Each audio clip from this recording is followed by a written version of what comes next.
मध्य प्रदेश विधानसभा सत्र का चौथा दिन भी हंगामेदार रहा। नेता प्रतिपक्ष उमंग सिंघार और कांग्रेस विधायक सोने की प्रतीकात्मक ईंटें लेकर सदन में पहुंचे और गांधी प्रतिमा पर प्रदर्शन किया। मध्य प्रदेश विधानसभा बजट सत्र के पहले दिन से कांग्रेस विधायकों का प्रदेश सरकार के खिलाफ प्रदर्शन जारी है। सत्र के चौथे दिन नेता प्रतिपक्ष उमंग सिंघार ने विधायक दल के साथ सोने की प्रतीकात्मक ईंटें लेकर सदन पहुंचकर गांधी प्रतिमा के पास प्रदर्शन किया। इस दौरान नेता प्रतिपक्ष और विधायक दल के पूर्व परिवहन विभाग की आरटीओ कांस्टेबल सौरभ शर्मा से जुड़े करोड़ों के भ्रष्टाचार मामले पर जांच की मांग को लेकर सरकार के खिलाफ जमकर नारेबाजी की। नेता प्रतिपक्ष उमंग सिंघार के साथ ही विधायक दल ने आरोप लगाया कि भाजपा सरकार भ्रष्टाचार के मामले पर चुप्पी साधे हुए है। कार्यवाही के दौरान क्या आपने ये मुद्दा नहीं उठाया? देखिए, हमने कल प्रश्न लगाया था, लेकिन सरकार इस पर चर्चा नहीं करना चाहती। सरकार ने कल बजट रख दिया।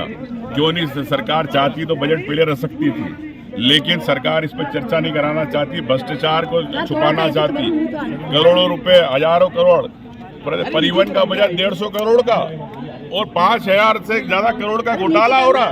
तो बजट से ज्यादा घोटाला उस विभाग में हो रहा। ईंटें निकल रही खेतों के अंदर, आम जनता की गाड़ी कमाई का पैसा। कौन अधिकारी भ्रष्टाचारी है? कर्मचारी, मंत्री कौन? गोविंद राजपूत, कौन संजय श्रीवास्तव, कौन संजय डांडे कि वीरेश तुमराम कि पूर्व मंत्री भूपेंद्र सिंह? ये स्पष्ट होना चाहिए, सरकार को स्पष्ट करना चाहिए। आपको नोटिस भी दिया गया था जब सर आपने ये प्रेस कॉन्फ्रेंस? ऐसे नोटिस से फर्क नहीं पड़ता, कोई डरता नहीं।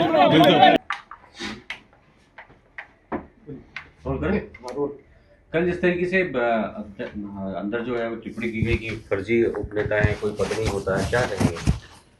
देखिए, ऐसा है कि अब भारतीय जनता पार्टी के नेता है, वो विषय से भटकना का उनका काम है।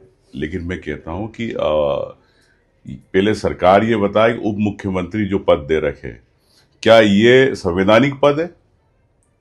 फिर आप बात करें डिप्टी लीडर की, तो सरकार स्पष्ट करे, मोहन यादव जी स्पष्ट करे कि संवैधानिक पद है कि नहीं है। तो किस हैसियत से इनको उप मुख्यमंत्री बना रखा, बताए सरकार। तो हमारे डिप्टी लीडर है, हमारे इसके दल के, हम संवैधानिक रूप से आप मान्यता दो ना दो, तो जब आप नहीं दे सकते हो फिर आप हमसे सवाल कर रहे हो। पहले आप लाल बत्तियों में घूम रहे हो, उप मुख्यमंत्री हो, तो किस आधार पे घूम रहे हैं, बताए सरकार। दो डिप्टी।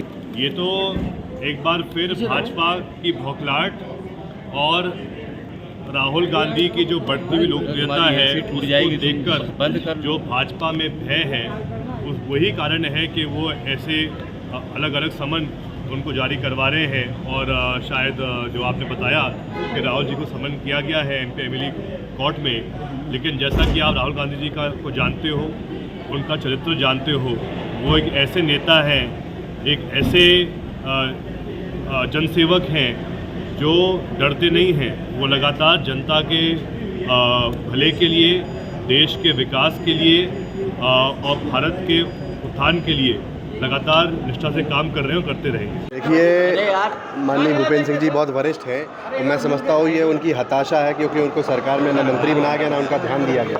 उस हताशा में इस तरह के स्टेटमेंट वो दे रहे हैं, ये बहुत दुखद है। कांग्रेस के प्रदर्शन पर कैबिनेट मंत्री विश्वास सारंग ने निशाना साधते हुए कहा कि सिर्फ मीडिया की सुर्खियों में बनने के लिए प्रदर्शन करना उचित नहीं है। वहीं कहा, भाजपा विधायक रामेश्वर शर्मा ने कहा कि विपक्ष के पास सोने की ईंट कहां से आई, पहले इसकी जांच होनी चाहिए। मुद्दा यही है कि कांग्रेस में ये शब्दावली चल रही है।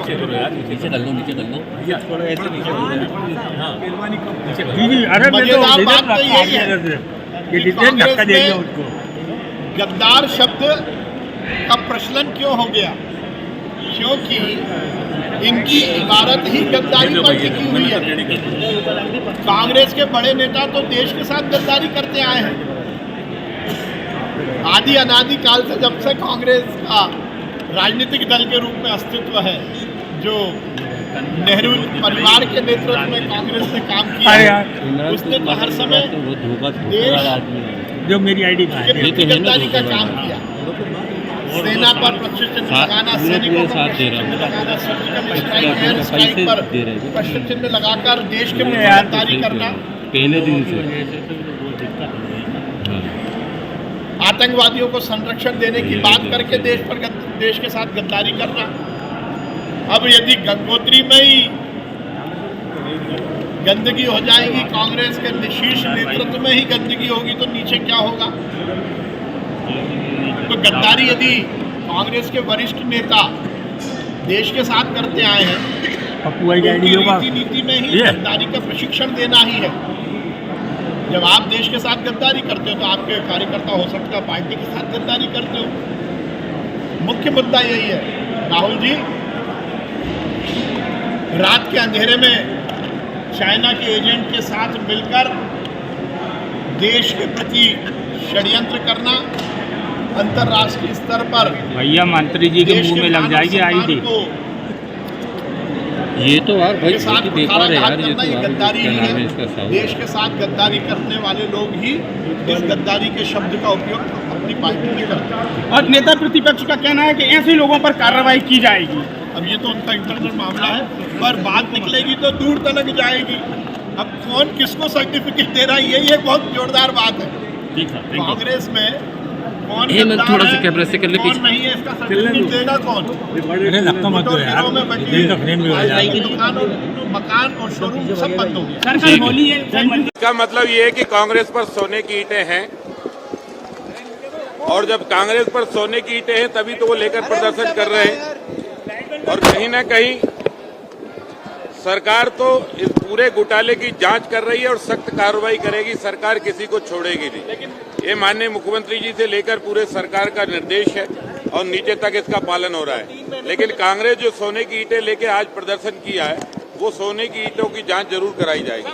मुख्यमंत्री का पद नहीं होगा, कांग्रेस का कहना है। आज मंत्री का पद नहीं होता है, कांग्रेस का कहना है। कांग्रेस तो संवैधानिक व्यवस्था मानती नहीं है। उप मुख्यमंत्री के नाते ये पद देने का काम माननीय मुख्यमंत्री जी के पास होता है। मुख्यमंत्री किसी को भी कोई भी पद अलॉट कर सकते हैं और उनको विशेष अधिकार है। कांग्रेस ये विशेष अधिकार जानती नहीं है।